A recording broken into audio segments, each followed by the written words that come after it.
ఇక్కడ ఉండొచ్చా? ఇక్కడే ఉండొచ్చు. సుబ్బు అయితే హ్యాపీ. హాయ్, గుడ్ ఈవినింగ్ అందరికీ. చిరంజీవి అన్నయ్య, ఇది కథ కాదు, కమల్ హాసన్, ఎర్ర గులాబీలు, ప్రకాష్ రాజ్, ఆశయ్, మోహన్ లాల్, శోభరాజ్, నవాజుద్దీన్ సిద్దికి, బద్లాపూర్, రాజ్పాల్ యాదవ్, చెంగిల్, అమితాబ్ బచ్చన్, పర్వానా. భలే ఉంది కదా. అందరూ గ్రేట్ యాక్టర్స్, బట్ అందరూ మంచి యాక్టర్స్.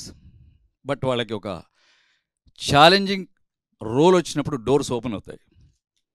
అలా నేను అంత పెద్ద యాక్టర్ని చెప్పడం కాదు, కానీ నాకు కూడా ఈ సినిమాతో ఒక డోర్ ఓపెన్ అయింది. Behind every successful man there is a women అన్నట్టు ఈ క్యారెక్టర్ రావడానికి, ఈ క్యారెక్టర్ని సక్సెస్ఫుల్గా చేయడానికి మృతిక గారు కారణం. అండ్ ఆ పర్వానా డైరెక్టర్ బహుశా తెలిసి ఉంటుంది, జ్యోతి సంజయ్. పేరులోనే లేడీ ఉందంటే 100% లేడీ డైరెక్ట్ చేసిందంటే ఈ క్యారెక్టర్ నాకు డెఫినెట్గా పేరు వస్తుంది. అండ్ ఈ క్యారెక్టర్ గురించి చెప్పలేను, తర్వాత చాలా మాట్లాడాలి క్యారెక్టర్ గురించి. బట్ ఒక వేరే డోర్ మాత్రం ఉత్తేజ్గా ఓపెన్ అయింది. థ్యాంక్ యూ మృతిక గారు. అండ్ నాకు మాతృ సంస్థ అన్నపూర్ణ స్టూడియో అయితే, పితృ సంస్థ అనొచ్చా, ఈటీవీ, ఉషా కిరణ్.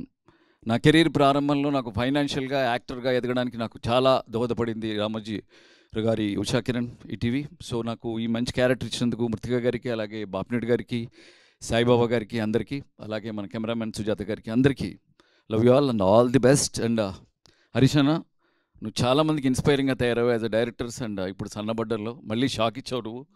నాకు తెలిసి ఒక మూసగా వస్తున్న కొన్ని సినిమాల నుంచి కమింగ్ టైంలో బెస్ట్ ఫిలిమ్స్ నాకు తెలిసి హరీష్ శంకర్ నుంచి వస్తాయి. నేను ఎందుకంటున్నా నాకు తెలిసి అది బాగా మట్టి వాసన ఉన్నవాడతాను.